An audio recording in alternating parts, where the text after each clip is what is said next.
Well, for most women, beating early-stage breast cancer doesn't have to include chemotherapy. That's the word from a major recently released study. In this morning's Focus on Your Health, Teresa Snow explains why more patients can skip chemo's side effects. Focus on Your Health is sponsored by MU Healthcare. Breast cancer affects 1 in 8 women in the U.S., but there is some good news, too. Doctors say many of those women will go on to become breast cancer survivors, and many can do it without chemotherapy. Since being diagnosed with breast cancer last April, family time has taken on a whole new meaning for Amy Adam. It kind of, made us aware that, when it comes down to it, family is what matters. And so they all kind of came together and made sure I was taken care of.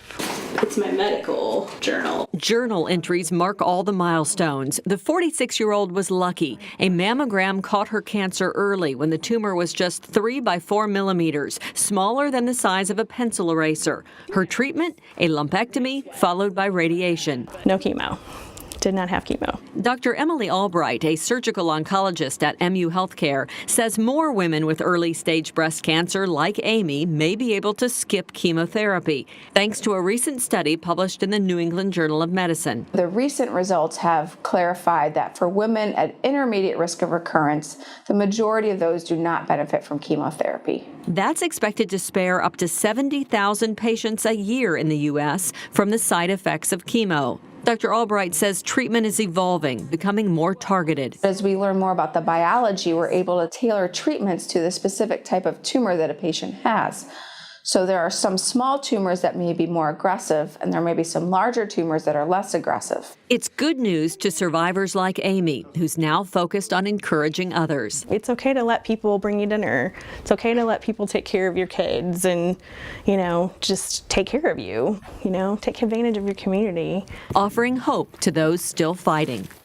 Joining me now is Dr. Emily Albright, a surgical oncologist at MU Healthcare's Ellis Fischel Cancer Center. Amy is doing so well, and she kept her hair because she didn't have chemotherapy. That's a big factor for some women, isn't it? It is. Many women come in after a diagnosis of breast cancer, and that's one of their main concerns is hair loss and how other members of their family, especially their children, may perceive them. And some of them are afraid that radiation will cause that side effect. Correct. That's a common misconception that radiation will cause hair loss, which is not true. Through the years, you've seen many changes in breast cancer surgery. Tell me a little bit about them. Definitely for breast cancer surgery, we've learned that we can do less aggressive surgeries and still have a good outcome.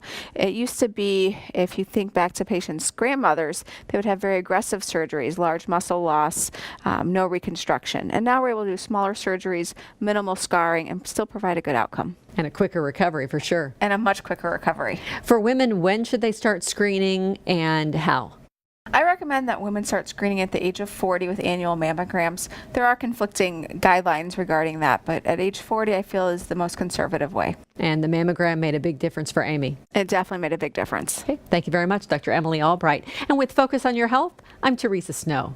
Focus on Your Health has been sponsored by MU Health.